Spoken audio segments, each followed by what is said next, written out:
Rory Deutsch was an active little boy in the Chicago suburb where his family lives.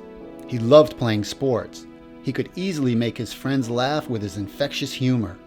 Science and the solar system fascinated him. One day, he came home from tennis practice and told his parents that one of his hands felt weak. We just thought it was just overuse.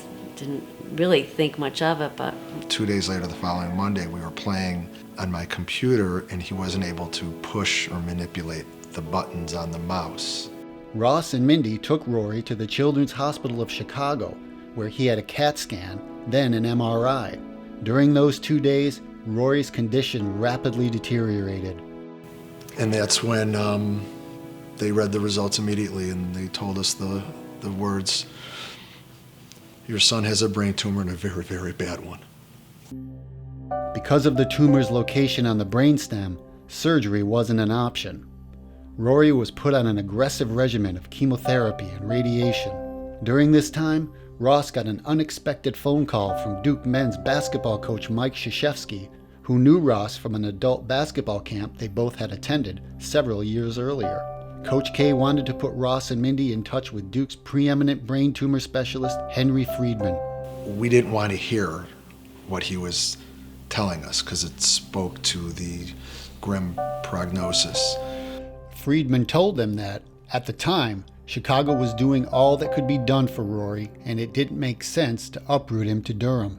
After 5 months of treatment, the chemotherapy and radiation stopped being effective, and Rory's doctor instructed Ross and Mindy what to do next.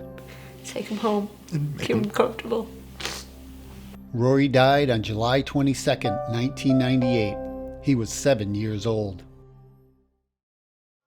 While grieving over the loss of their son, Ross, Mindy, and their extended family vowed not to have Rory's death be in vain, and they made a life-changing commitment.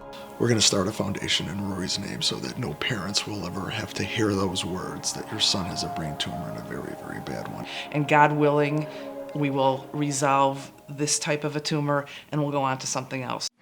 The outpouring of community support for the Rory Deutsch Foundation was enormous. The foundation's first family-focused fundraiser attracted more than 700 people and raised $600,000. The foundation gave that money to Duke's Preston Robert Tisch Brain Tumor Center.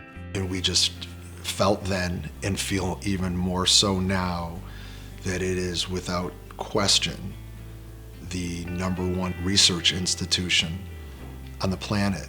At Duke, there's hope. They're on the cutting edge for the treatment of individuals who are afflicted with brain tumors. To date, the foundation has raised more than $7 million for brain tumor research, and Duke has received $3.5 million of that.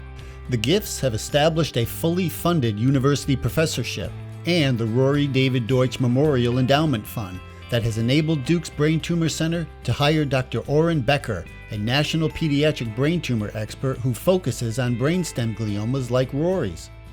The relationship between the Deutsches and Mike Krzyzewski endures in a very public yet private way.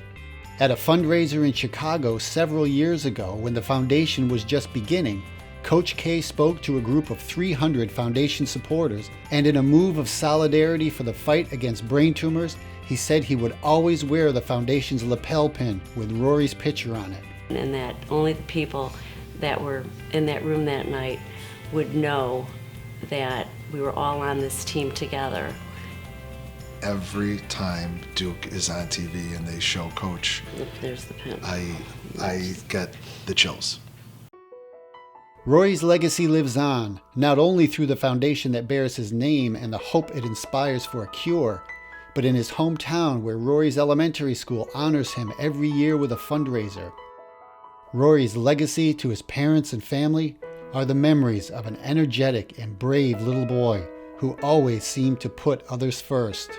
He was a unique little boy, and he left a huge impression on lots of people. He's a part of us every day. We'd like to think that he would be proud.